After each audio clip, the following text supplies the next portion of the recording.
Welcome, everybody, to another edition of A Conversation With here on SevereMMA. I am E. Spencer Kite, your friendly neighborhood Spencer man, and I am honored to be joined by Brian Campbell, one of the hosts of the two-time award-winning Morning Kombat, and a guy that has done many things, worn many hats, traveled these combat sports roads for many years, who I'm very excited to have on. This is our first time actually conversing. We have, as my mother would call it, been internet friends. Yes. For a number of years. I have hounded you about opportunities and how do I get to where you are, and please keep me in mind for many, many years. Thanks for doing this, man. I appreciate it. I appreciate it, man. I remember trading emails with you back when I was at ESPN many years ago, but great to see you still active in the space, doing great work. And yeah, man, I think, you have to wear many hats in this game to survive and keep being able to play it. It's not easy, as you know, but shout out to the internet friends, because I get that from my wife and I'm like, first of all, honey, I love you. And, it's hard in our mid-40s to make new friendships. We tend to hang out with the people we went to high school with and the people that have the extreme same passionate likes that we do, which is the fight game, which I know zero people in my day-to-day life who can who can bear to sit down and live this fight life with me. So all of my real friends are internet friends. So welcome. Great to add you to that, Spencer. Thank you. Well, I appreciate that. As someone that moved far away from everybody he went to high school with and university with, chasing a girl to both coasts of my fine country, I fully understand and agree with it is tough to make new friends in your 40s. I love my internet friends, each and every one of them. They are vital to my life and my existence. We will start this how we start every episode, and that is, Brian Campbell, when did you fall in love with combat sports? Great question. It was definitely, I was lucky to get hit by this boxing bug really hard, as a single-digit young child, right? As not necessarily a toddler, but what are my first boxing memories, which is ultimately my combat sports memories? It was, the hook of the Rocky movies. And my dad was never a sports fan, but man, did he love cool-ass 80s action movies and loved to take me to them when I wasn't, really probably of a proper age to do so. So you mix that. I'm born in 1978, so I'm old and washed, but when I'm coming up in the 80s, Hagler Hearns was a thing that is, among the craziest combat sports events of all time. 3 rounds of Fury, middleweight championship.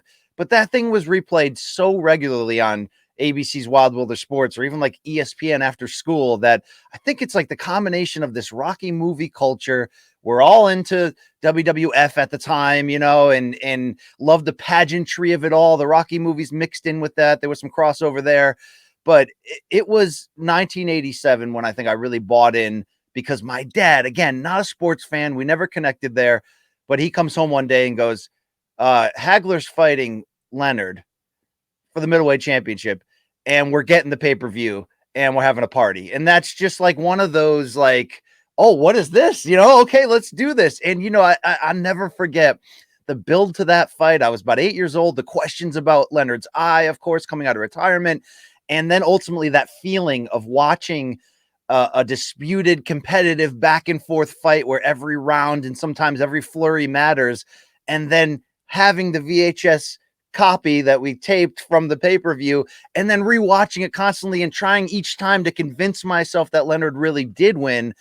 That's just one of those moments, right? Where it just forms you. And that led to a very fun early 90s of stealing illegal pay-per-views, watching the great heavyweight era. And, when you have an illegal black box and a dad who only watches sports when people are trading carnage, him and I came up together watching Mike Tyson coming out of prison and watching Joe Son get punched in the balls by Keith Hackney. And I think that's just a perfect upbringing and how we got here. It's hard for that not to root. You and I sound like we had very similar childhoods. I too, 78, washed, old, all of those things.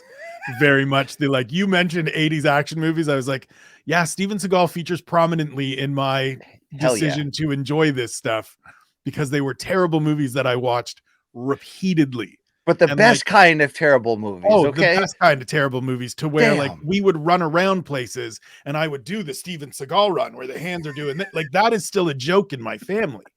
You can do this. And people are like, Steven Seagal.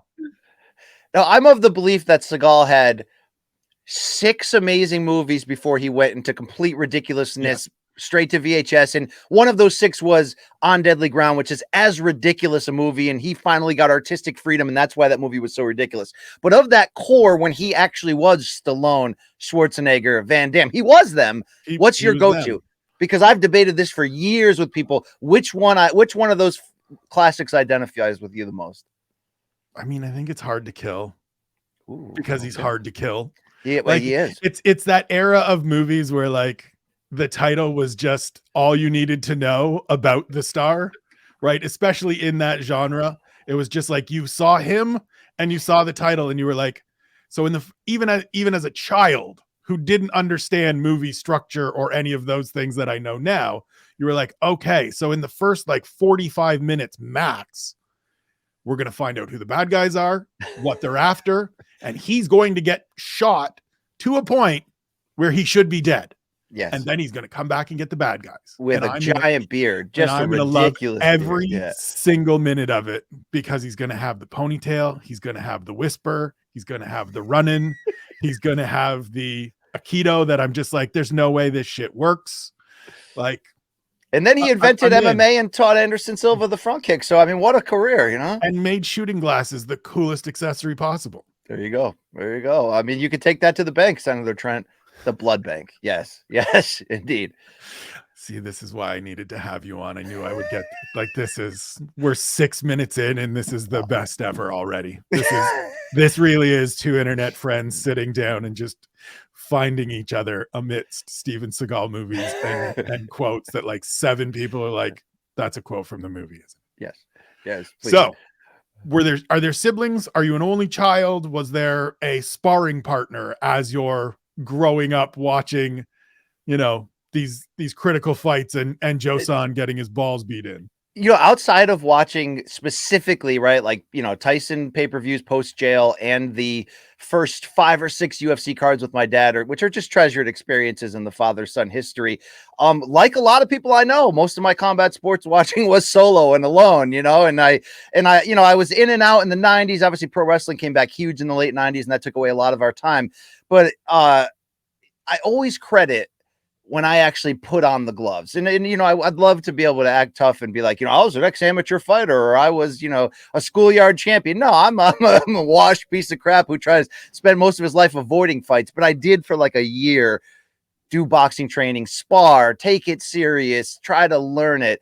And, you know, I wasn't in a media job at that point. I was actually working in a factory, which kind of Luke Thomas, my co-host, likes to believe this factory town thing is a myth. It's a, you know, no, it's real. I was actually working in a factory, but something happened to me when I put on the gloves, when I got knocked around, when I, you know, got concussed, when I saw that this human chess thing, which is boxing, which can be mixed martial arts too, depending on your flavor, for the first time, and this is probably about 2004, for the first time I saw this sport and these combat sports really in general as science, as chess, as anything but that trash talker is going to fight that badass, and let's see who's the last guy standing. Because like that, I always compare it to football. Man, I love football like anybody else. I've been playing fantasy football since 1990, which is like stupid early. But I only watch the snap and where the ball goes. I don't watch blocking schemes. Right. I don't know what the hell's going on there. You know, a lot of people, my detractors will argue I still don't know what the hell's going on in fights, but I will say there's this exchange that happens, which is why I love when, you know, Luke Thomas says, you know, I'm not a fighter, but I've trained jiu-jitsu for 10 years. I do think it's not a requirement by any means, but it's if you can get a taste of what it's like, man, it went to an addiction level that I didn't understand what was happening. Imagine BC in his mid-20s, working a crappy job in my hometown, should be in my prime, going out on every Saturday night. And every Saturday night, I'm staying home watching these fights. My roommates are like, dude, like, what are you doing with this boxing stuff? You spend all your money buying, you know, VHS tapes of everybody's careers to fill in the gaps that you missed. What are you building towards? And at that time, I was just like, I don't know, but I can't stop. I have no idea, but this is what I need to do. But this is the direction I have to go right now. You know, I have to buy Gotti Ward 1 through 3 on VHS, and I have to do all this stuff. And obviously that was a major turning point in me now having the career I have now, but none of it was planned, expected at any step or turn, which I think is the secret sauce in why I'm able to do this. Because if they took away this job tomorrow and I'd have to be humble and go sell insurance or work at UPS or wherever. And there's a great jobs, by the way, whatever you have to do, dude, I would still be staying up watching every single one of these fights. So, I don't ever want to change. And obviously I'm very happy with the direction that sports journalism has gone in and changed since I came on board. And I say came on board, I mean, I started writing for my local newspaper when I was still in high school. So late 90s, I'm somewhat connected to journalism. Where it is now with podcasts, personalities, I get to host a show like Morning Kombat, which is more sitcom entertainment than it is anything else. I can't believe we're here. I can't believe they've created a skill set that I fit perfectly, because like most people, I was there in my mid-20s, a big combat sports fan, making no money at a dead-end job, going, how the hell am I ever going to find something that I'm passionate about that I can, one day own a house and have a family with? And dude, if you would have told me ahead of time how long this journey is, this journey is it's about the journey, right? Not the destination. The journey will kick your ass, but somehow, because maybe we don't have anywhere else to go, we're here. We got here. We're doing it. And I wake up every day, and this is not some type of brag or not some type of anything else. I wake up every day so freaking excited to work that it's never felt like a job. I'm the lucky one. I got lucky, man. I mean, I'd love to be a fight analyst where I look at a fight solely due to the X's and O's and all that. But no, I watch a fight like I'm watching a movie to this day. I'm the fan going, the human spirit. I love the conquest, the people that show fear and then find a way in the moment to believe in themselves. That I'm still into it for that reason. And I don't ever want to change that. So thank you that the business turned around and opened up doors for super fans like me to just, spit into a microphone 3 hours a day. It's fantastic. Yeah, we will get to Morning Kombat and your best friend in combat sports, which I think is a perfect way to describe you and the perfect sort of setup and balance to grumpy old Luke. And we will get to that partnership and journey and all of those things. You mentioned writing for your local paper when you're in high school. You did go through, do a journalism degree. When did you know this was sort of the idea? I mean, I'm a college dropout, but shout out to Southern Connecticut State, man. Come on. But I always say this. I dropped out to take a full-time writing job. Right. Now it's $11 an hour that I dropped out to take. So was that the financially best move? No, but in 1964, that was a lot of money. That was a lot of money. You're damn right. So when did you know that this was sort of the path that you wanted to go down? What was the catalyst for you of combining, well, I enjoy sports and I enjoy this side of things. Let me see what I can do here. From a very early age, it was clear to people that knew me that I was like a savant nerd when it comes to loving sports, memorizing stats, just being a walking, talking mini Howard Cosell at all times of the day. Like that annoying kid, like, hey, what's going on with the Mets this year? Oh, you got 2 hours? I'm about to tell you at a very high speed and not let you interrupt me once. Like that was me. And, that was a good party trick in high school and college to be able to, rifle off and not be stumped. But I never knew how to make that a career short of, hey, I wrote for my paper in my hometown when I was in high school. I did, I got an associate's degree. I was a journalism major before I walked away at a certain point. Yeah, I guess I could cover high school football for the rest of my life. And that's really like, this is the thing I try to tell people when people ask me for like inspirational or encouraging advice or how did you get here? I'd love to tell you I had this great detailed plan, but I didn't. I was a phys ed major my first year in college. I'm thinking, what's the easiest job I could get so I could just live a happy life and have a local bar I go to and have a family and all that. I'm like, oh, gym teachers are great. They just roll out the balls. Well, along the way that switched to journalism. And I thought, okay, I could be a high school sports writer for the rest of my life. I could be a local columnist. That's great. Newspapers. Yay. I hit a dead end in that like a lot of people do. And there wasn't any money in it. I wasn't particularly motivated. But, I credit sort of like a midlife crisis when I'm 25, which is a lot of us hit when we haven't grown up and you just sort of hit a dead end in life and you either go, one of two directions. And a lot of people in my hometown went the wrong direction. And I could have been like that. Luckily, I turned it around. I found my motivation. I took the long way back.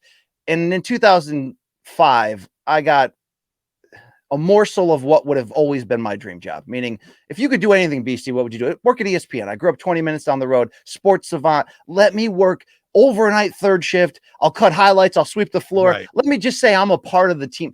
Literally, that was my dream. I got lucky to get in with a part-time job, which was a seasonal job, which was guaranteed to be let go. And, I got lucky to work my way in and show that I'm hungry. And every step was painful and long and no benefits for years and making zero money and all that comes with that. But somewhere along that grind, working at ESPN, being various jobs in editing and newsroom managing and video editing and all that kind of stuff, I became the fight guy because I had that passion. So we need anything, we go to the fight guy, right? Oh, check this headline, check this alert, write this story, whatever. Hey, sometimes even go to a fight as a reward. I became the fight guy, but there was somewhat of a crossroads period. About 2011, I'm at ESPN for 6 years. I'm not really going anywhere. I'm happy to be there, though. I had a couple published stories, which I always said, if I can get one byline on ESPN.com as a former local newspaper writer, like that will have been my moment. Well, I got that, and it was great. And then I wrote this column about Mike Tyson going in the Hall of Fame, and he loved it so much he called me to thank me. And all these cool moments are happening, but I don't think this is a career. I can't monetize this. And I sat down with a boss. He's no longer with us, the late Anthony Mormile. Big fan of that guy. The toughest love was my Bill Parcells of coaching that just, kicked your ass, but you got better because of it. He sat me down. I said, what do you want to do with your career? You work hard. We love you. What do you want to do? You want to be an NFL editor? You want to be a college basketball writer? I can make a phone call upstairs. I could help you out. I looked in his face and said, I want to be a boxing writer, man. This is the best thing ever. I'm already our fight guy. He goes, how many people, honestly, you think right now in 2011 make a living writing about boxing where they can, make a good living? Right. I'm like, Dan Raphael, Kevin Iole, and I think Chris Mannix half the time. I remember saying that to him. Right. Yeah. Mannix is combining NBA in there as well and some other stuff, but maybe part of it is boxing. And my boss is like, you have young kids and a wife. You're barely making rent. Like, this is a dead end sport. If you picked any other sport, I could help you out. And he specifically said, do not go in this direction. And I remember just like standing up, looking him in the eye and saying, really, word for word, you can't pick what you love, boss. I'm going to find a way. This is what I love. And, there were a few of those moments along the way at ESPN where I was told no or told I'll never be or whatever. And, and it could have or should have been, okay, let's come back down to earth. Let's try to stay with my editing job. Or, how many times did I interview outside of there, just trying to get daytime hours and consistent money? I mean, it was a grind, but at some point it became, like a lot of us when we're chasing a dream, but we have the realities of rent and can't pay our heat and the kids need to eat. And, you have these talks with your wife. You're like, is this me trying to keep this dream alive because it's possible, because it's going to lead us? Are we 3 years away from being able to afford to live? Or am I just doing something vain? Am I that 40-year-old minor league baseball player who can't give it up, who's still believing he's going to get called up? And we all go through that and it sucks. And, maybe I was lucky to be in such financial need at that time that there became a certain point where it's like, I have nowhere else to turn. This is the most amount of money I can make right now. I've tried to get jobs elsewhere. It didn't really work out. I'm just going to keep going. And that push, that need when it's wintertime and the rental you have has such crappy heating that you can barely afford, and you're borrowing money from your church and you're eligible for your local food pantry. And you're like, how did I get here? There's dark moments along this journey. Somewhere along that way, I just decided to not give up. And it's amazing what happens in your life when you go all in. And I went all in a lot of ways for survival, although obviously I have the passion for this. But, what's realistic is what you're looking at when you're looking at your bills and stuff. There were just a lot of moments where I just said, that's it. I got nowhere else to go. I'm all in. And, doors opened. I became the backup boxing and MMA editor at ESPN. That led to eventually becoming the MMA editor. That led to hosting a boxing digital series every week. That led to filling in on Friday Night Fights. That led to, oh, wait, we got a shifting in our silos here. You're now reporting under this guy. Oh, and this guy says, hey, why don't you go on the road and be our UFC columnist? And I'm like, me? I'm a backup boxing editor. Me? Right. Really? I mean, there's sometimes those doors open, or there's a little bit of light coming through, and it is up to you in those moments, fight or flight. Are you going to kick that through? Are you going to say yes, even though you don't have the experience or the confidence? And I'm lucky in those moments to have given the right answer. And here's where I am now. But touch and go. I didn't buy my first house until I was 40, and that can happen. But is it worth it? God, yeah. Oh, good Lord, is it worth it? Yes. But it took a lot of people telling me that's not realistic. You're too old. I was about to get picked up by CAA, great sports agency. And then they go, hey, how old are you? I think at that point I was like 37. They're like, Oh, we thought you were like 25, you know, like, oh, sorry, Right. you know, We thought you were an older looking late 20s and the future is bright and you're just starting out, and next thing you know, we're gonna crescendo into some big gigs. exactly. And You've been here for a while, never that led mind. to the phone stop ringing. They're like, okay, yeah, we'll get back to you. Click. I mean, so there's been those moments, but I'd love to say it was all this grand plan. It wasn't. I just kept getting up off the canvas, and I'm so lucky to I guess have had the passion to catch people's eyes and make this a possibility. But man, so many hills and hurdles along the way. But at the end of the day, I love this game, and I made that comparison earlier that, like, some people just watch it for the technical aspect, like a Luke Thomas, and he's great at it. I still watch it for that buzz, that drug that you can only get from being in the front row at a boxing or MMA fight, or being in the stands and just feeling that energy. Man, that's still real to me. And the second that's not, right, that's when I'll figure out how to get to that insurance job or load those trucks at 4 a.m. Right. for UPS. I mean, Right. that's the story right there. I'm fortunate, and I tell anybody that asks me like how I was able to do this or whatever. First and foremost is I have a wife that is ultra supportive, who makes good money, who at many times has been like, fine, just do it. Like, you're gonna do it. So fine, just, it's better if you just go all in and you just do it, because I'm not gonna see you if you have to work another job, which I've did for many years, bartending, server, all of those things, picking produce, lugging boxes at Home Depot, like you name it. I've been there. I've been fortunate to have her that goes, fine, just do it and see what you can make work. I've also had the benefit of people opening doors for me and giving me opportunities and saying, well, let's try it out. You mentioned your editor that was sort of like the guiding voice for you. I have Thomas Gerbasi at UFC.com, who was like, sure, I'll give you a shot. Let's see what you can do. Hey, this is pretty clean. Let me give you 2 more. Yeah, exactly. And let me give you 2 more. But you need that support at home. Like I had a wife, 100%. my beautiful wife, many times that said, no, you can do this. Go out there and do it. And you need that. I mean, not everybody's a wet blanket like Adrian Balboa. You can't win. No, you got to have people in your life that can say, yeah, the odds are against you, but there's something here. Go out there and win. Go do it. Okay, we got to touch on it. You bring her up. Is she the worst, like, sports movie spouse in history? Because it feels like it, and again, it felt like I feel like I understood that at a very young age of like, wait, that's not what you're supposed to do. Like, I see my parents' relationship and the relationships of husbands and wives around me, and even if they're not great men or not great women, the partner is supporting them and encouraging them. And there's Adrian being like, you can't win. And I'm like, that's not the right thing to tell your husband. Yeah, she was a little too caught up on like this fear of like head trauma and CTE. I don't know where it comes from, especially in a Rocky movie. You know what I mean? It's just no idea. Yeah, she may have been a wet blanket, but she was well ahead of the curve in terms of understanding what's going to happen to her husband down the road.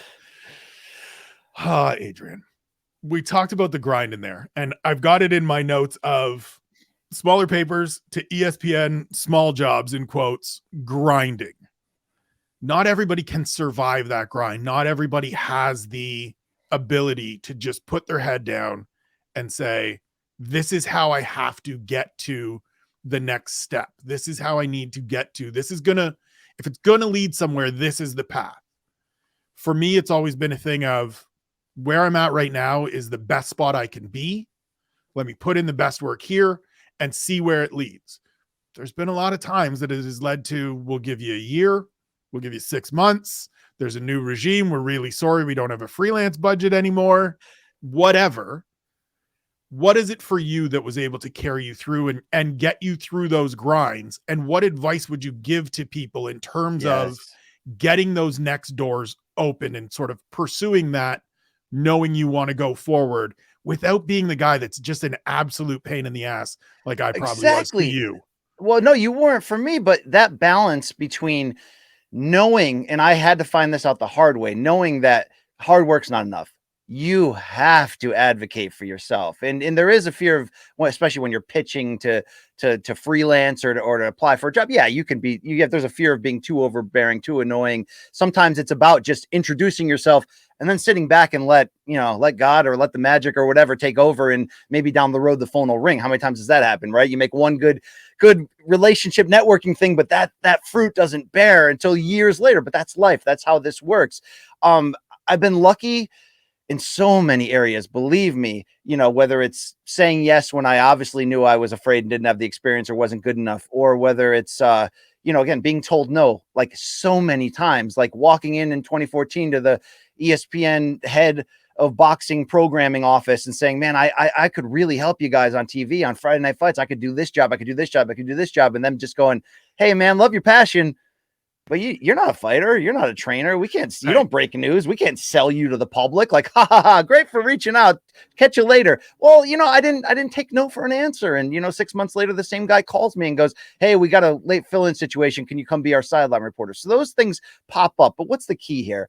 I had enough mini flashes of success along the way to keep me feeling like something's here, right? It was never a calculated plan. If I stay on it this long, I'll finally get paid. There were many promises of promotions that never came through, heartbreaking realities that you find out after the fact. You weren't even considered for these jobs that you were promised that you're 6 months away from getting, right? Like there's a lot of that. Like you say, there's a lot of, hey, we'll give you this opportunity, but then the opportunity closes up. So what the hell's next? So here's the best thing I can say I learned from it. Number one, reps are the undisputed champion at getting you to where you need to go. And we all get confused or high and mighty that we feel like reps need to come from big labels for big money. No, the reps I'm talking about are free. The reps I'm talking about are when, shout out to Irish Radio. They were the first people that were like, hey, you got a byline on ESPN. You want to come on our radio and we'll preview next weekend's fight? Like, I don't care if it's Joe's MMA podcast that's got 7 verified listeners.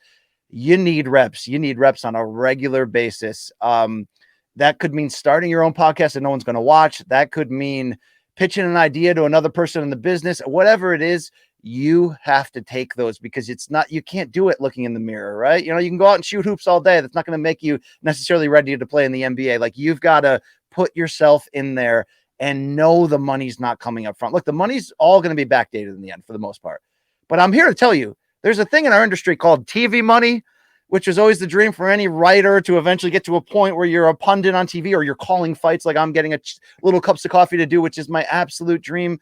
TV money in the end makes up for all that money you didn't get up front. If that's your goal, by the way, just so people understand that. So reps, yes. But I cannot echo enough being an advocate for yourself. So how did I learn that the hard way? By working my tail off at ESPN, but then watching so many other people. And this is no different than your corporate space, wherever you work. If you're listening to this, there's politics everywhere. You're not just going to get ahead by working hard. And it's not about kissing ass. It's not about stepping on others, but it's about being your number one biggest advocate, creating relationships, restoring and maintaining them. And through that advocacy, you got to fight. There's times you have to fight for yourself. There's times you have to take a stand for yourself. There's times you have to take a gamble, because the real thing in that is, look, nobody likes somebody that's too annoying, like you mentioned, that's overboard, ringing the bell for themselves when maybe they're not good enough. Okay, nobody likes that. But if the person who may have a chance at hiring you, whether it's your immediate boss or a company you're trying to reach out to or whatever, if they don't know your intention up front, if they don't realize that exactly who you see yourselves to be, they're only going to go by how they see you to be. If how long was I an editor at ESPN who made okay money, but not enough to feed a family of 4, but was allowed for free and no extra money to be on TV, to write stories, to interview this person and do all that. I did all that for free because I was hoping it was going to lead to something. But when it comes to advocating for yourself, you have to let the people above you know that this is the road you're trying to take. That it sounds like that's automatic, but how many times do we go, man, I hope, there's this rotating broadcasting gig, I hope they notice me and think of me. No, you got to reach out and let them know that this is exactly what you're going for. And I think that's good advice for anything. And I came up too humble or too, nervous or whatever. And at some point you have to go, look, there's a political game in everything. You can play it without getting dirty, but you got to play it at the end of the day. And if you mix hard work, passion, reps with that ability to present yourself the best you can and be your biggest advocate, you have such a greater chance of things happening and working out than sitting around upset like a lot of us end up getting in this business when we go through these seasons where things don't go our way. And I had that season with an ESPN, right when I felt like I was about to break through, and suddenly they're like, oh, we're canceling your digital show, and that weekly chat you do, we're not doing it anymore. And I know you used to do on camera things for boxing, but we want you now to be an editor more behind the scenes. Like all these things have come gone, but you got to stay that course and learn from every season. And it's like that cross training idea. It's like, I never liked editing, dude. I'm a writer. Right. But I had a buy-in. I had to go to the editing conferences. I had to really get good at that. And I feel like I'm so much better now as a writer and analyst because I did all of these other jobs. So it all matters, dude. Every relationship, it all matters in the end to build, to build that pyramid to get to the top of. You're touching on a bunch of stuff that we've talked about regularly on this. I had Aaron Bronstetter on last week, talked about him being sort of the jack of all trades. Like when he's on the road, he's doing all of his own stuff. He's shooting it, he's editing it, the importance of that. I've made the note for myself to get some of that TV money because I would certainly like that. Yeah, you should do that. It's and make sure that people know that I would like some of that money. So I will start sending that out to some people that may have access to TV money. Do you know how many times, not to gloat about TV money, but do you know how many times I cashed a check and go, I did 5 times this amount of work for free every Saturday night for like 5 years straight. You know what I mean? Like that's what you do, man. That's where I'm hoping to get. That's where I would like to be at some point. So I will start knocking on those doors a little louder. The one thing I will say you've got to advocate for yourself and you've got to be your own biggest fan, is you also have to understand your place in the ecosystem.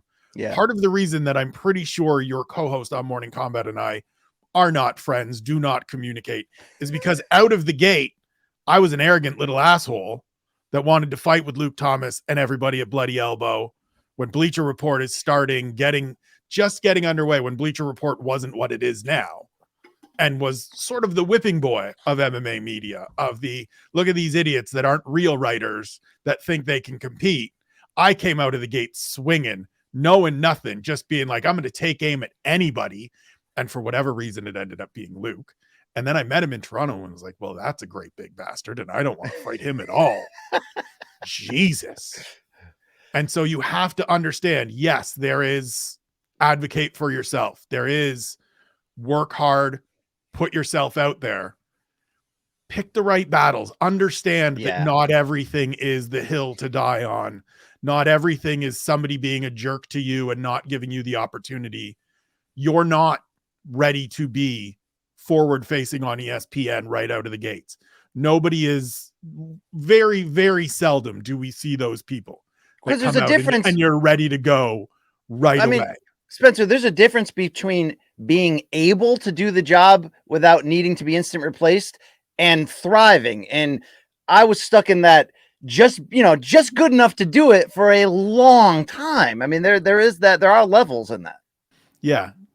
And look, we've made jokes about, wet blanket partners and things like that. Just because your mom says you are the best writer there is, get it from somebody that isn't your mom. Get it from somebody that isn't your spouse. Yeah. Find that editor, find that friend, find that person in the industry that will give you the legitimate criticism that you need, and take it and learn from it. You mentioned going to conferences for editing to get better at your craft. Do whatever it takes to build your craft. Never stop learning. Never stop getting better. I'm 44. I never thought I would be sitting here doing video shows and being behind a mic all the time. I had a conversation with a friend earlier this year, Harry Powell, my co-host on the Takeaways, who just said, look, I hate to break it to you, man. Writing's dead. Nobody wants to read. Nobody cares anymore. How many hours are you spending writing 10 things I like, or writing one question for every fight? How quickly do you think you could do that on video? And I was like, God damn it, this young kid is right. Now I have to learn how to do these other things. See, he didn't grow up without a cell phone, so he doesn't understand. Yeah, 28, 29. Like, it's just, you mentioned, recording pay-per-views on VHS. The things that these kids will never have to go through. The things your kids will never understand when you're like, listen, boys, I didn't just turn on the TV, go to the pay-per-view channel, and also hit record. Yeah, I had to get a tape. It had to go in. I had to make sure I wasn't recording over something else. Or how about this? I always look at romanticized when you hear people talk about like famous boxing fights from way back, like Joe Louis, Max Schmeling was more about like, the World War II than it was about that fight. Global dynamics. Yeah. The whole world had their ear to a radio or whatever. I didn't have that, but here's what I did have in the early 90s. If you wanted to watch an illegal pay-per-view before you bought the actual legal box, which was the next level, you had to take a nickel, tape it to the power button of your cable box, and then you couldn't watch it, but you could listen. I watched George Foreman versus Evander Holyfield on pay-per-view in 91 or 92, through the squiggly lines going, oh God, I think that's an uppercut. The same way I used to watch the Spice Channel going, I think is that a kneecap or is that a boob? I mean, it's the same, that was the hustle you had to go through. Now you just click illegal stream, free 99. There you go. All right. Right. Kids these days, man, they're never going to know the struggles. We're speaking about family and things like that. One of the things I often like to bring up and want to talk about with people is finding that balance. You have two boys, twin boys. Yeah. They are your best friends in life. What's it like for you to get to share some of these experiences, some of these moments, give them things and experiences that weren't necessarily available to you? And I obviously don't mean that in a like disparaging way of your parents never took you to do anything, but you have access, you have entry, you have abilities.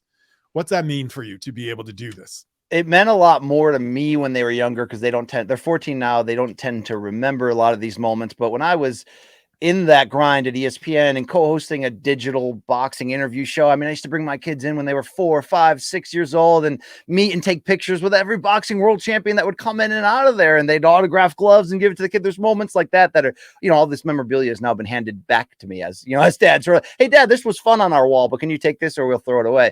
But, those moments have been great. I mean, getting to bring my kids into the newsroom at CBS Sports at our Stamford, Connecticut office and have them stay over with me on a big fight night and watch it there on the big screen and get all that stuff is incredible. And I was just having that conversation with them now about like, I think you guys are ready. I know you guys don't love the fight sports like you used to when you were younger, when it felt like this illegal activity because mom said no, but dad said, hey, come on over here. Maybe my peak as a dad was when they were 5 and I had them both memorize the top 10 pound for pound in boxing. Those days are over, but I'm excited to bring them to their first fight. I'm just excited. Mostly I'm excited for this. And this sounds like romanticized inspiration, but it is. Growing up, I felt like a lot of us feel. I mean, God, I felt this until I was nearly 30. Like, I don't think I have a place in life. I don't think I have a skill. I don't think I have something that's marketable or direction, even though I came from a good home and, was a good student and all that. But, I didn't have a vision, a guide, anything like that. And I always envied kids that like their dad owned a construction business. Or their dad owned the corner store. Right. So they just grew up in it and they're naturally going to be entrepreneurs and they're just going to, they're going to do all that. And I was always jealous of that. And, it took me a long time to realize that all these hidden talents I actually had were all cosmically being formed for this moment now. And it worked out great. But I love to be able to show my kids through, their first memories of understanding their dad was on camera or on TV or going to that big event that they heard their teachers or friends' dad talk about. I just want to show them that anything's possible. And that sounds like so like generic, sort of like give your kids a vision, but like I didn't believe anything was possible as a kid. I didn't care. I was just sort of like, okay, what's the end game here? Be happy. I'd probably be happy at my local bar. Let me see if I can get a job in the same town close enough, maybe even walking distance. That'd be great. I mean, just didn't have a vision of what the world was like. There wasn't a vision board of what I'm going to do. Exactly. Or like direct path. So I'm a younger sibling. I grew up, my older brother from like probably 12, 13 was on a course, was just on a path of broadcasting, forward facing, going to do all these things.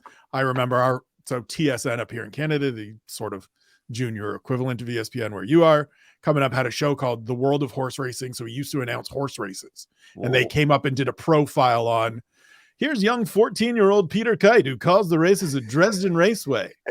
And there's me like running around in the grandstand as they're doing the like B-roll of family.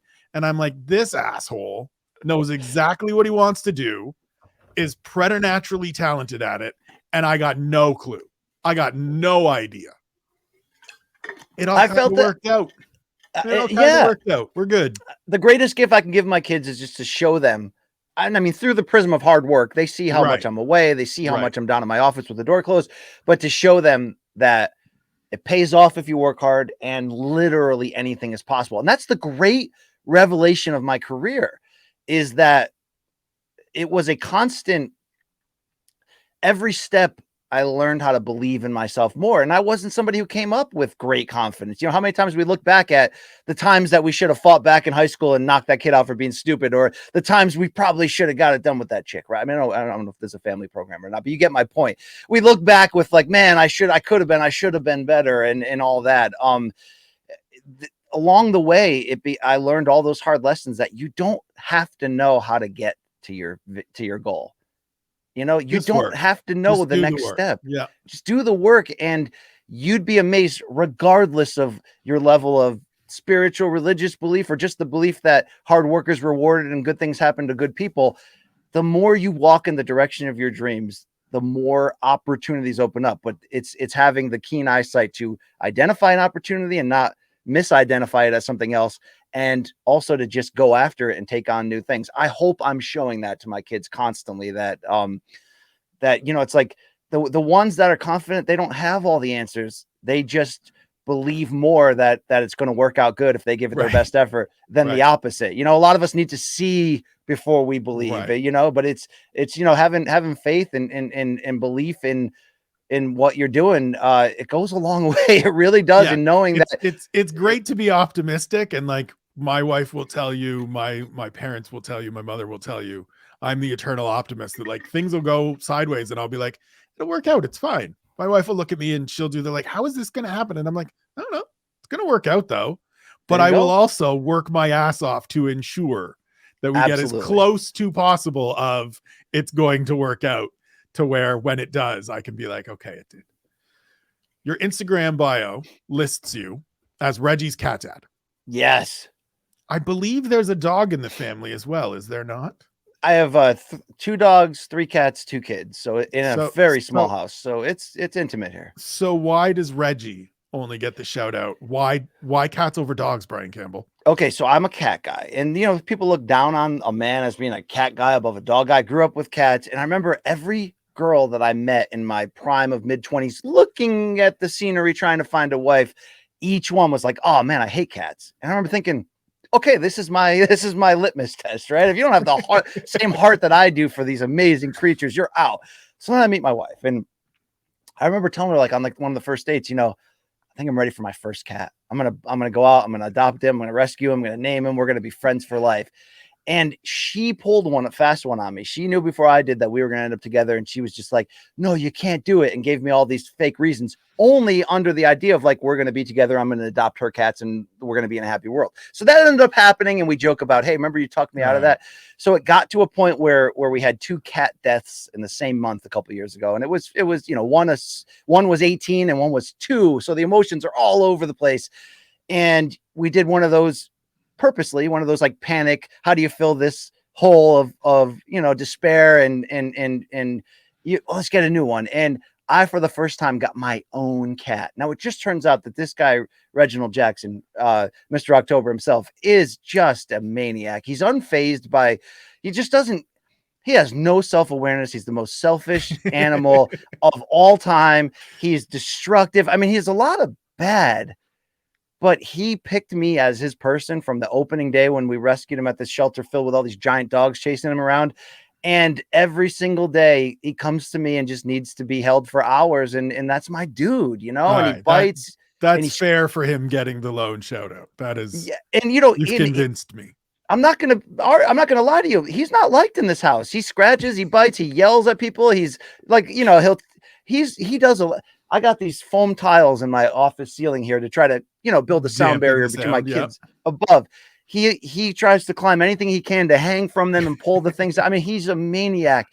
But you know what? He picked me. He picked me. But he's your maniac. So it's yeah. fine. So I'm a Reggie Jackson guy, and you know, it's my right. that's my first animal. That's my animal. All right. Fair. Before we get back to MMA stuff, combat sports stuff, career stuff, are there any other hobbies, skills, interests beyond combat sports and doing what you do so well? Are you a terrific cook? Are you, No. unbeknownst to everybody, a sommelier? Like No. what do we, anything else? Good woodworking, like anything? No, I tend to, as low as most people see me, I tend to fill those expectations perfectly. I'm not handy. I can't cook. I'm not great with money, but I try to believe that I've got a heart for my family and love them, and I'm understanding, and I'm loyal, and I'm hardworking, and I'm really bad at fixing things. I break everything, but I try my best. But passions in life, my wife turned me into an outdoorsman, hiking, like, trail running, all that stuff. I love that. I've always been a big music junkie. So the pandemic, as a lot of people know that watch Morning Kombat, I got into vinyl collecting, and I'm out of control now. And I'm rediscovering every inch of the 1970s, from prog rock to jazz fusion. And it's fantastic.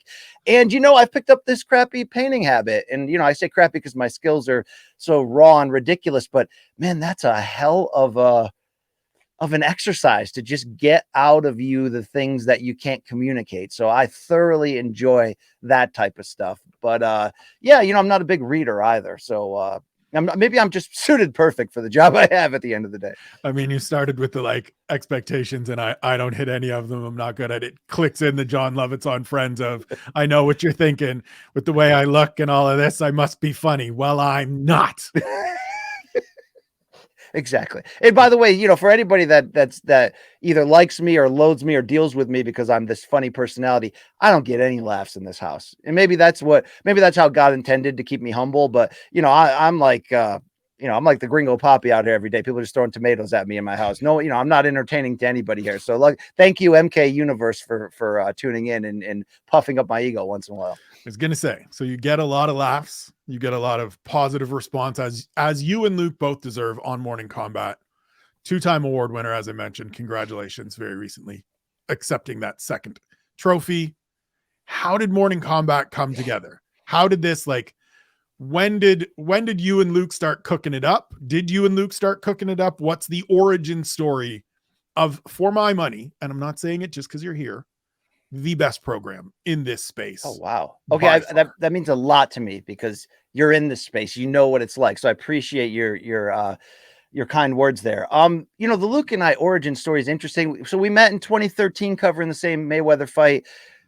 Said hi throughout the years. He had me on his radio show, maybe ahead of the biggest pay-per-view boxing fight each year. We didn't really converse much out of that. But, I'm friends with Chuck Mindenhall. I used to be his editor at ESPN for a short season. He lives in Connecticut. Ariel had left the MMA beat. Luke was in a position to try to take it over, try to reimagine it. And this is the summer of 2018 and is such a turning point in my personal life and career. So, I look back now on so many key moments in my youth and my 20s where, anxiety and depression, which wasn't talked about, was just a major theme in those years that led to me dropping out of college, led to me going through years of substance abuse, like a lot of people have done before they kind of become an adult and put it together. And I look back now and I guess I finally get it, but for years I didn't. And, then you find out that there's a lot of history in your family, and that all coincided with spring of 2018. I think you remember Mauro Ranallo's bipolar rock and roller documentary that Showtime did, which was fantastic. Indeed. CBS Sports goes, hey, you love Mauro. Why don't you go spend the day with him in New York doing all his interviews and then go watch the premiere at night and write a feature on it? I didn't expect, through sitting in the, next to him as he's doing these other interviews and sitting down with him in the car for hours, picking his brain, that as he's telling his story, it's waking me up to this thing that I don't have it all together.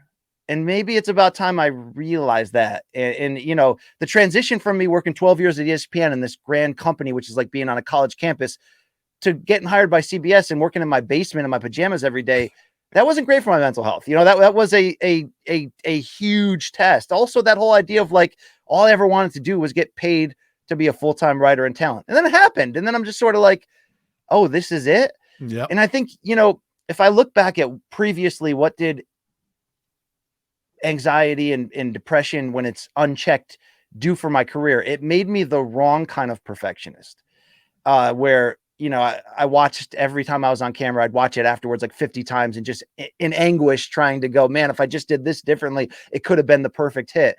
And it was driving me crazy, and I wasn't getting better, and I was plateauing. And that documentary stayed in my brain. And one day I just said, I'm not doing well. My marriage isn't going great. I'm not, being a great dad right now. I got issues here. And, it was fixed. It didn't take too long, luckily. I got on low dose antidepressants. I went and met with a therapist and I started trying to, and I remember it all clicked together around my 40th birthday that summer. And, trying to get my body adjusted to the new meds, which a lot of people go through, it was hard and went through even darker times. But once I sort of just leveled out, I was like, okay, this is pretty good. I did not expect what would happen next in my career. So what specifically happened next, and this is why it coincides with meeting Luke up again, was, I'm doing daily hits for CBS Sports HQ. I have my own podcast. I just stopped caring what people thought about me, whether I did good or bad, whether I blew it, whether I asked the wrong question. And I started going into each each opportunity going, screw it. I'm prepared. I don't have to over prepare for this. I don't have to over stress about it. In fact, I'm not even going to watch it afterwards, but I'm going to have fun. And I started giving myself permission to inject my true personality into things. And I woke up and said, you know what? For years, I've been trying to be a poor man's Jim Lampley. I've been trying to be, shout out to the HBO boxing legend. I'm trying to be whoever I look at and admire in this space. And all I am is a poor man's fake version of that, who's trying not to get outed as that, who's trying hard to hold on to whatever a job I have before people realize that I'm not good enough to be here. And I think a lot of people can understand that mental journey. Once I took my mental health seriously, I stopped caring. I started just being myself. And I started waking up and realizing that not only is the real me good enough, but it's like authentic and people connect with that and they value it. And I can even be a little ridiculous and push the boundaries a little bit in ways I couldn't before at ESPN. And let's see what happens there. So Chuck Mindenhall, my great friend, goes, hey, Luke's looking for more people to fill out this MMA beat lineup that's local. You want to come by and give it a try? Well, I'm sure they'll throw you some money. I remember thinking of that as like this cool bonus opportunity. And I'm on the train down and I'm going, you know what? Fuck it. I mean, I cover MMA full time, but like people look at me as a boxing guy and they still do to this day, but especially then I'm just like, I'm going to go in there and just mix it up. Just have fun. Just talk about my love of gas station hot dogs. Just whatever. Just be. And, I think it was episode 200. And I, right away, I'm just being me. And, Luke's getting pissed off and I can see it in the moment, and I think I'm cutting off Danny Segura left and right. Sorry about that, Danny. And I'm just dropping inappropriate jokes. And I'm just going, you know what? This is a bonus to me. I'm just going to be me. I'm just going to say F it. And that was like this litmus test for me in that moment of what happens if I just don't care. Is it really the law of attraction here where they always said growing up, hey, you want to get more chicks in high school, be mean to them, act like you don't care. And I could never identify with that, right? I'm always like the sappy dude chasing after going, please love me, right? Like an absolute dork. Now for the first time, I'm acting like that badass that doesn't care. And the episode ends and I go back on the train with Chuck and I'm like, hey, Chuck, dude, thanks for asking me, but Luke looked really pissed off. I'm pretty sure I'm never getting brought back. Yeah. I'm like, this is never going to work. I go, Chuck, just so you know, this is probably one and done for me, but I went for it. I swung big and I have no regrets. He goes, dude, what are you talking about? Luke loved it. You see how passionate he was arguing with you? And, they ended up calling me back a few weeks later. And each time I was on there, it just felt natural. And yeah, a lot of people, in the MMA space, apparently they have to hate me first before they go, yeah, I guess he's okay. But there was obvious chemistry with Luke and we tell the stories differently, but we both at different times pitched to each other what would be the form and the vision that would become Morning Kombat. What's interesting is I pitched it to him as like, Luke, because he'd be honest with me. He's like, look, I'm replacing Ariel here. This is his show. I kind of want my own thing. And I respect that. Right. And he goes, I'm not happy. The commute sucks. We know Luke's story. But I said to him, look, I think it should be like a PTI of MMA. Maybe you and a colorful personality, but maybe like an ex-fighter. I remember at that time, what about you and Schaub? Something like that, Luke, He was like, yeah, whatever. 2 months later, he goes, hey, BC, I got this idea. My contract's up. What do you think about like a two-man show, you and me? We reimagine it for MMA fighting. And I shout out to Vox MMA Fighting for giving us this original opportunity. We pitched it to them and we were about to sign the contract and go live, but it's crazy how things work out. During that time, I was getting more opportunities with Showtime. The phone just started ringing. I'm hosting shows for Fox, for boxing, for Showtime. Things are going well. Luke runs into the guy who's like the patriarch for Morning Kombat for Showtime, Brian Daly, on a train, on the subway. In Brian goes, hey, Luke, you're Luke Thomas, right? BC's been telling me I need to reach out to you and connect with you. Luke calls me right back. I'm in a cab in New York, about to get to the train station. He goes, BC, did you sign the contract? Don't sign it. think about this phone call you're going to get. Just do me a favor and listen to the phone call you're about to get. Goodbye. Hangs up. Showtime goes, hey, why don't we reimagine this series on our network? Here's what we can give you. Here's our studio. And by the way, we can launch it in like 2 weeks if you guys are willing. And the rest is history. And I have to be thankful that I was willing to kind of just say, fuck it and go after it and look at this as something extra that I do. And that freed me enough to really be very fair with you, to stop caring what people think, but most importantly, stop caring what I think. Me stop being the biggest detour in my own success by being that constant negative Nancy, or constantly saying, man, you should have done your hair better. You should have gave a more detailed answer to that. You should have done all that. I drew a line in the sand, said from here on out, I'm going to do my prep. I'm going to come with it and be my best, but I'm not going to care about what happens next. And Spencer, that opened up a world for me. And did I think this could be this? Luke and I didn't think we'd have this level of instant success. I didn't think we'd have this level of Showtime and then CBS Sports after that, bringing in the finances and everybody just going, we love you. We want you. Be exactly who you are. Go for it. That's obviously the secret sauce and what allows this to ultimately be what it is. But I did have visions that something like this was going to happen. And maybe I've always been lucky to sort of see an image ahead, years ahead of what the direction I might be going. I saw this, a daily show that started to be about combat, but then became about life.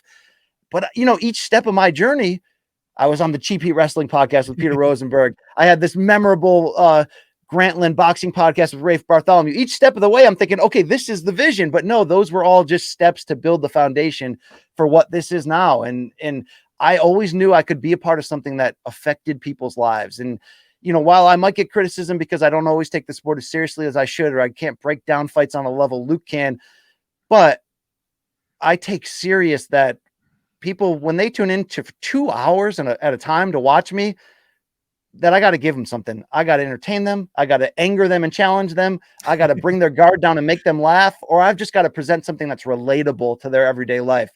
To me, that's what I'm trying to do in this show. And maybe it's perfect that Luke is trying to do almost something completely different, that when you bring us together, you get what you get, which is this. And, people come to that show just for me. They also come to that show just for Luke.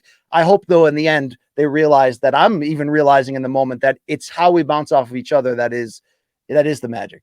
So we'll circle back to more of Cheap Heat, or not Cheap Heat, of Morning Combat here in a second. First, though, in terms of Cheap Heat, shouts to the always adjacent Peter Rosenberg. Love that man. Shouts to Rafe Boogie. Thank you very much for your candor in talking about your struggles with mental health, with anxiety, with depression. It is something that if anybody watching this follows me on Twitter, I am very candid about it myself. I see a therapist regularly. It is something I've struggled with as it turns out, my entire life. As you said, you start learning things about yourself as you're doing this. Turns out it's been a thing that's been omnipresent, and I have to address it and I have to deal with it. It's a thing. Some of the stuff you've talked about are things that I still struggle with and deal with and battle with every single day, of coming out here and sitting behind this microphone and being like, I sound terrible. I look terrible. Nobody is going to want to tune into this. Oh, look, the numbers say no one wants to tune into this. Great. That's wonderful. It is very difficult to get through it. You mentioned Morrow in there as well. Weird synergy to that story. My address is Abbotsford, British Columbia, the home of Morrow. Yes. As that documentary is playing, he and I, Morrow has been a great supporter of mine and a great resource of mine for years, back when he was on The Score and had the hardcore MMA show, all of those different things. I'm sitting watching the documentary with my wife, and we go, that looks familiar. The cemetery where his best friend is buried was literally the cemetery that we would walk our dogs down and through right below our house for 6 years. I will be there later today walking my dog, because we still go there because it's a lovely space, just an open field to be able to walk our animals. And I literally jumped on Twitter and was like, dude, hang on. That's this place. So when you're home next, we need coffee. We need wait, did you grow up there? Because I gotta find out how Ronaldo's pizza tastes. I always ask him about it. I'm like, look, how good were the grinders at Ronaldo's Pizza? Come on. So I grew up in Ontario. I met a girl up in sort of cottage country-ish north of Toronto several years ago. She was visiting family, staying with family for the summer. Best eyes I've ever seen. Terrible waitress, but we hired her anyways. She went back to school 2 months later, came back for Thanksgiving, and I was like, yeah, I got to go see about a girl. I 100% pulled the Goodwill Hunting, walked into my Hell boss's yeah. office. I had known my boss for 20 years. He was a friend of the family. And I said, Jimmy, I got to go see about a girl. He's like, I expected this to come. You broke rule number 1 of you can't date staff. And so when you're willing to do that and have that fight with me, I figured this day was coming. Packed up a car, drove to the East Coast. We've now subsequently moved back here to the West Coast. She is a Vancouver girl by birth and raising. And so, yeah, now we settled in Abbotsford. And so saw that and was like, Jesus, man, I'm there every day. That's awesome. And your advocacy of it, Moral's advocacy of it. People often think I am trying to be dramatic with it or trying to force anything on anybody. I'm not. Everybody has their own journey. Talk to people. If you're struggling in any way, if you have any of these, help always helps is the only way I can put it. Help always helps, whether it's talking to a friend, talking to a family member, a therapist, whether it is getting into the need of, like, listen, if you need pharmaceutical help for it, whether it's prescribed or it's weed or exactly, just, don't venture down the wrong roads of pharmaceutical help. We all have friends and family members and know people that went awry. Get help, man. It's important. The reason I advocate for it now is because I wouldn't be here. I wouldn't be married. All of this goes away if I don't care about and take care of myself to the best of my abilities. I'm with you. And I still don't do that good of a job of it most of the time.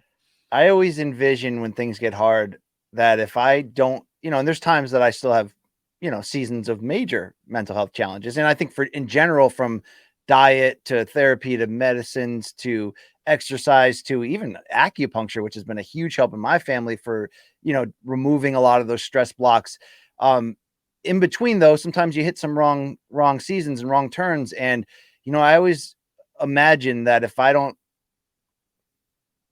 deal with it, and if I don't take this seriously, I always imagine a 1-bedroom apartment that has the bed, the kitchenette next to it, and the toilet right there. And I'm like, that's where I'm going to end up, doing my podcast out of there without my wife and kids. And that is always the reminder to me that it's never a battle that you fully win, but if, like anything else, like our diets, we have seasons where we give and we take and we do, but that's always my reminder that, my greatest gift I've ever received are my wife and 2 kids. And to protect that, I have to be on my game because I've seen what happens when I'm not, and I'm not fun to be around, and I don't want to be around anybody when that is happening. So yeah, I couldn't encourage anybody more. And I'm glad you stopped and said that, because, forget crushing the stigma, man. How about just maintaining what you have? You know what I mean? At the end of the day, it's up to you. Go out there, talk to somebody. Let anything can be fixed here. Anything can be solved. We can get through this together. Believe me.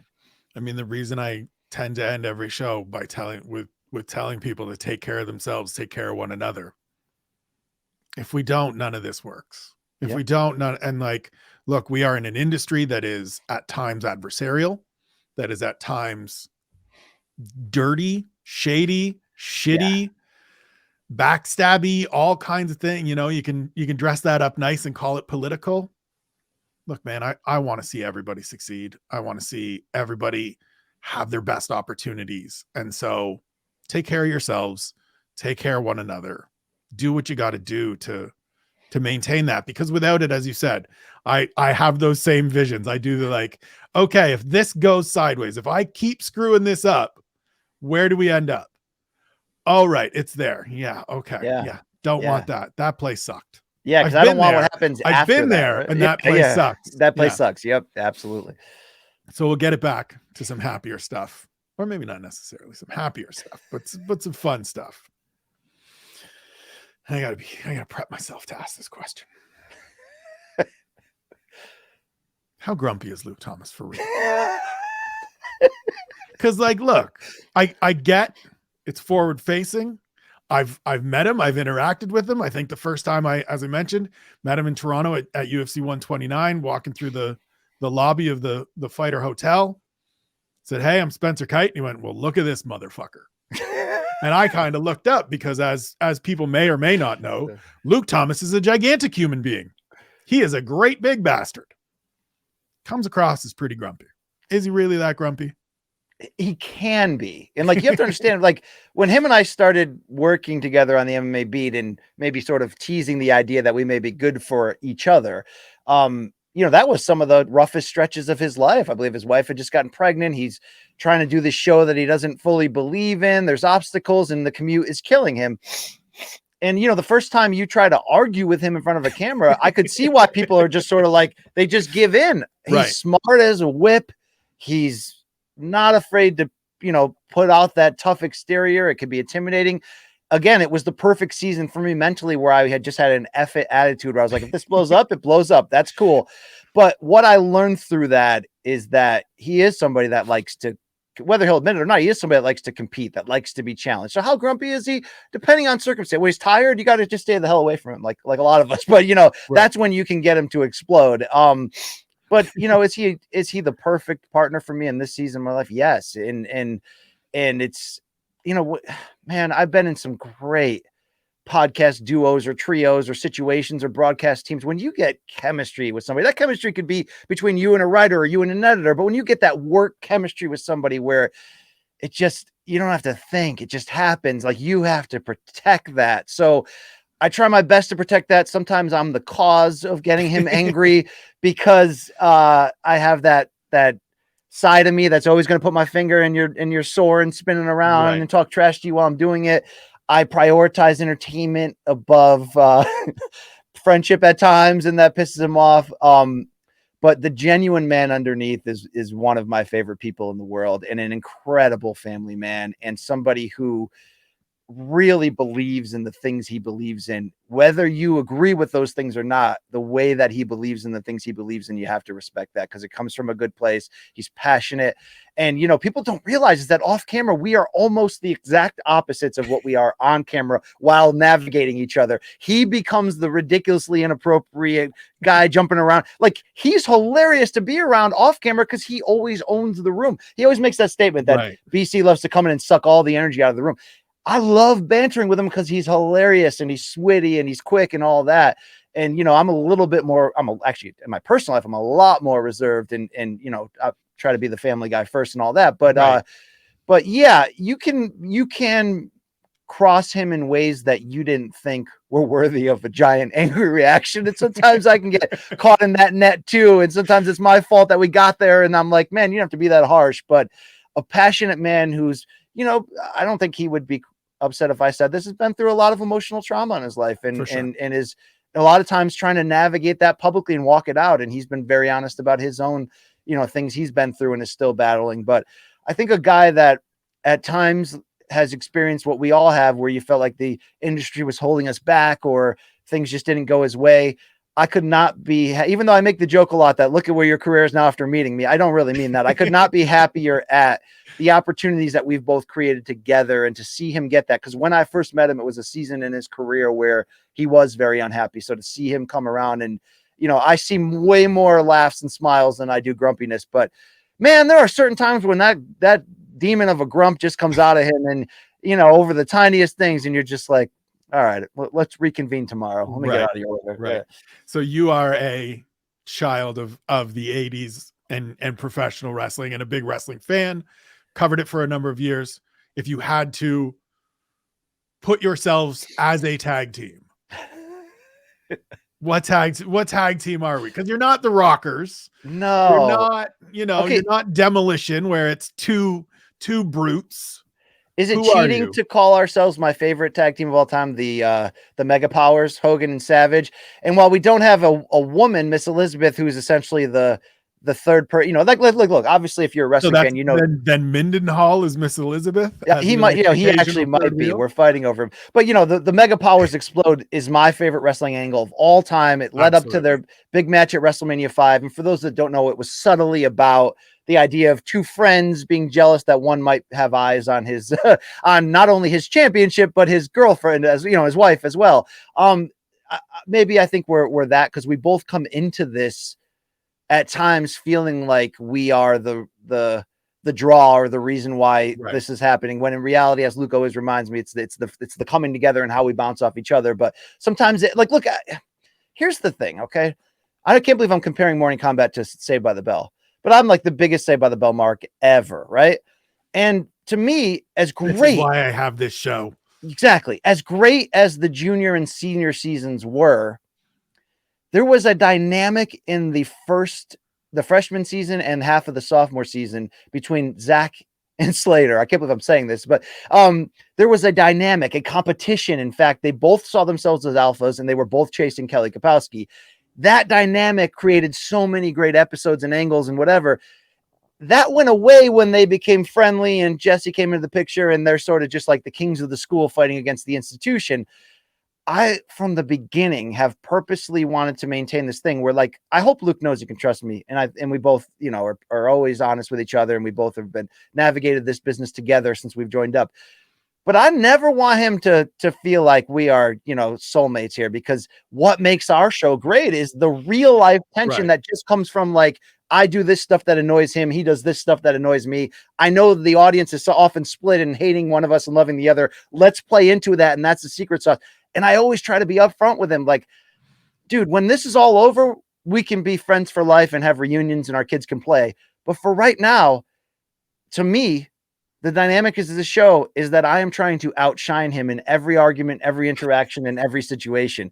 And I don't think I can ever draw a bigger crowd than him. And I don't think I could break down fights better than him, but I am going to constantly compete against him within our own show. And maybe that rubs him the wrong way. Maybe sometimes he thinks I'm scheming against him, but I'm trying to make the best freaking product I can every single time, because I know how easily this can go away.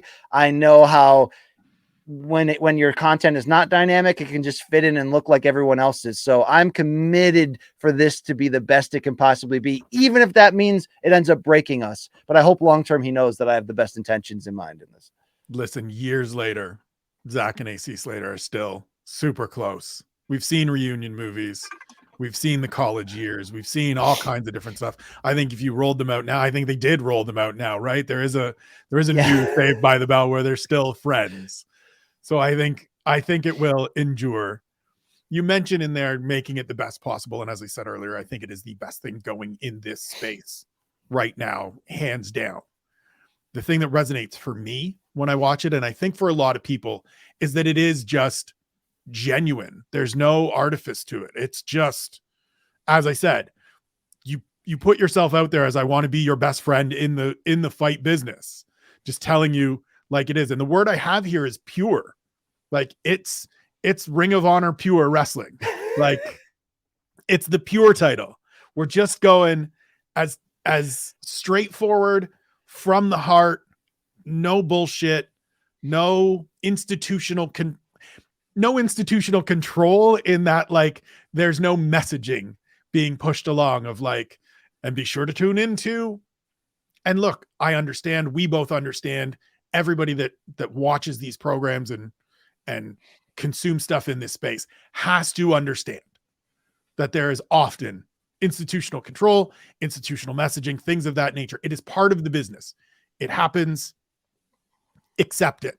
Quit shitting on the people that are at those spots, because everybody has to deal with it at some way, shape, or form or another. And wherever you work, you're doing stuff for your company all the time. So let Absolutely. it go. Stop being angry at the hosts that you like or the writers that you like for all of that stuff.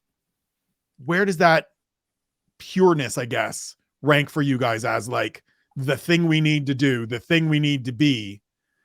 And does it just like, it feels to me watching it from the jump, and even as you said, back to the MMA Beat days, it's just so genuine and organic that like, well, we got a big, this is just how it is. And these two idiots aren't going to pretend anything.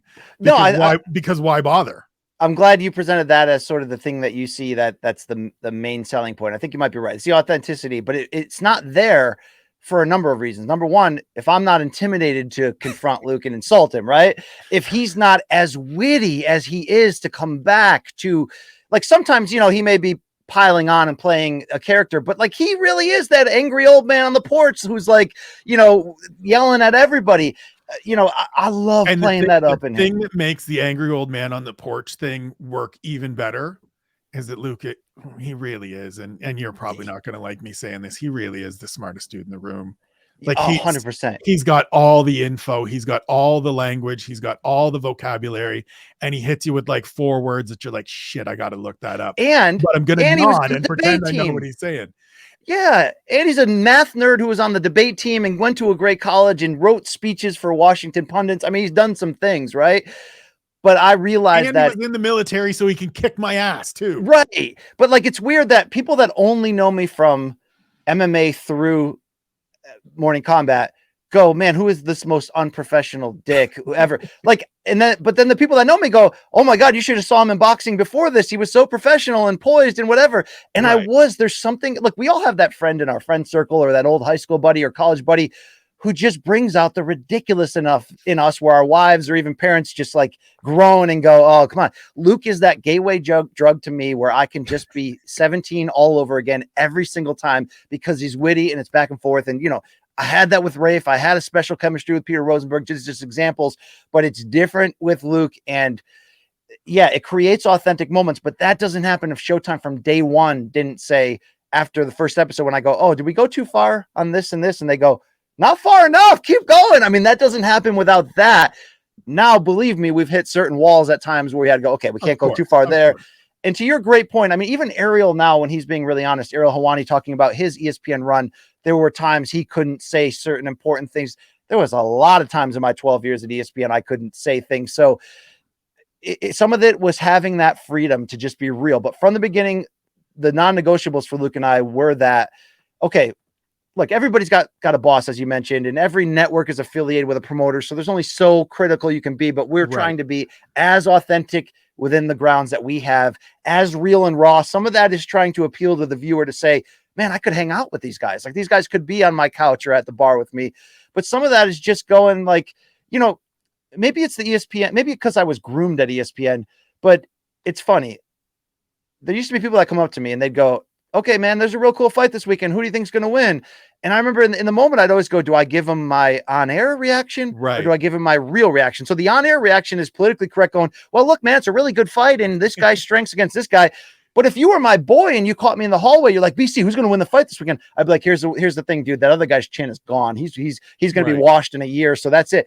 I've had a few times on the MMA beat with Luke where I kind of said, look, you could rub some wrong feathers. You can get some fighters that could be pissed at you and want to kick your ass.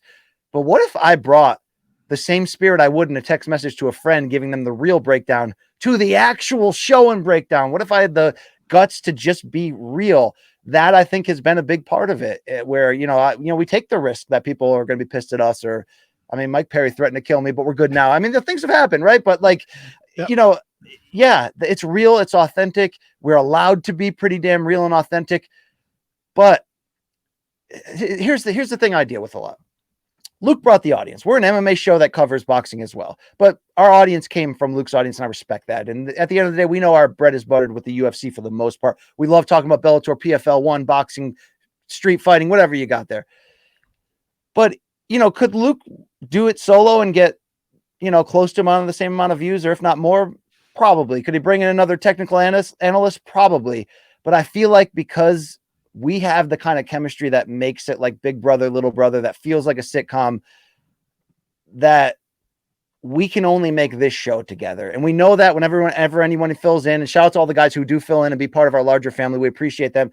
But nobody turns me into that version of BC but Luke, and I think it's the same way. So it's funny, the first day in the studio that we shot episode 1, Luke and I were joking. We're like, yeah, man, for as long as this lasts, let's have fun. Eventually we're probably going to want to kill each other and turn on each other. And I remember making a reference to him. I go, yeah, dude, we're like Guns N' Roses. And he's like, what do you mean? I'm like, dude, you're Slash. Everybody respects you. You're going to come on here. You write the music. You do awesome solos. You're classically trained, but you're also a badass.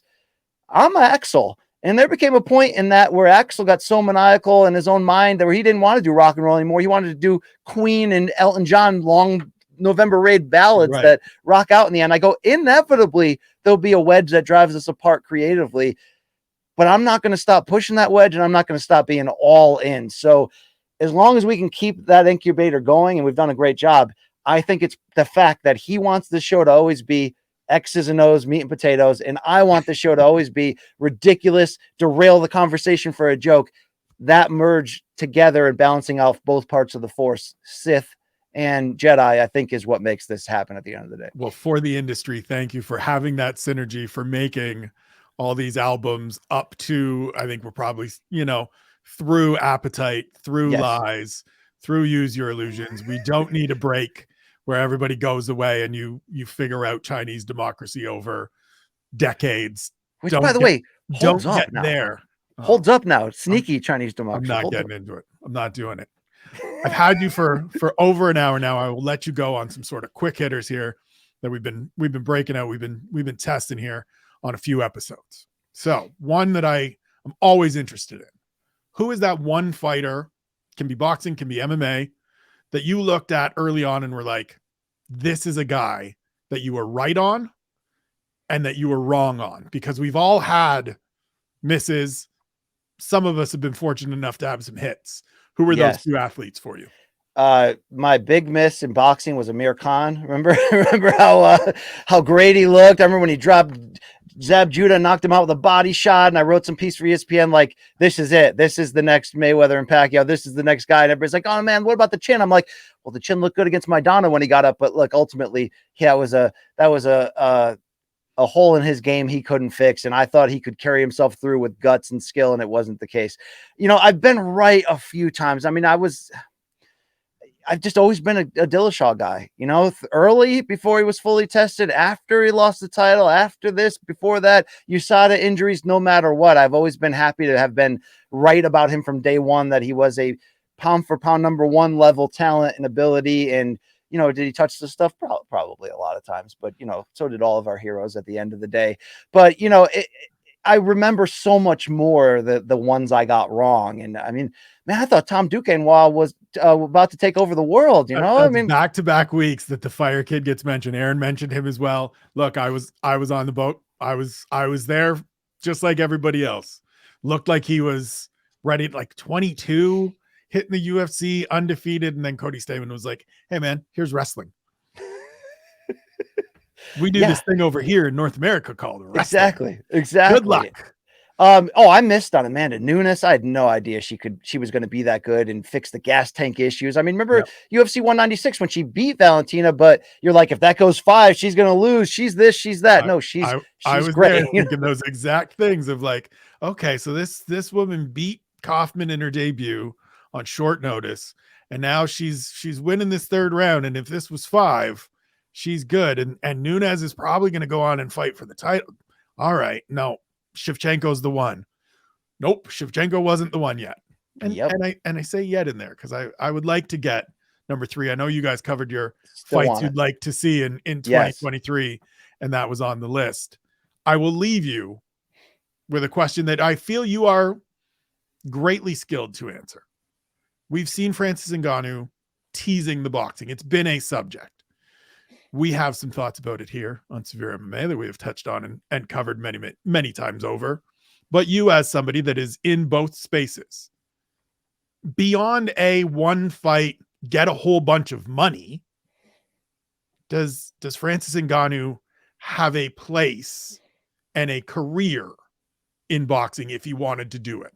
Or is it just the one-off big fight, get all the bags, and then we got to figure it out? I think it's a 2-off.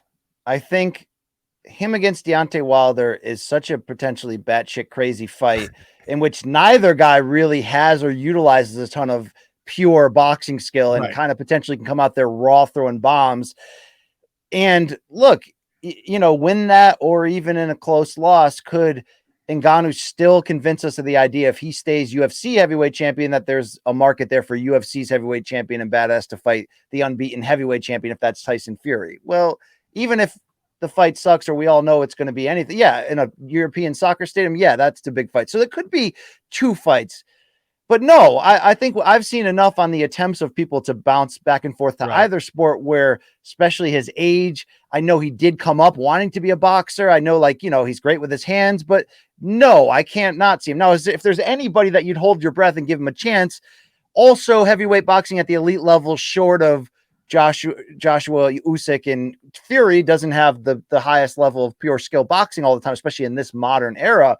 But no, I don't think he can do anything more than a puncher's chance in 1 to 2 really big fights. And I want him to get all the freedom and money he wants. Same. But man, do I want John Jones against him at Allegiant Stadium, right? I mean, I just really, really want that. So I hope Francis gets most of what he's looking for and can make this decision for himself. But if this decision involves John Jones next, then please do it, Francis, because the sport could really use this boost.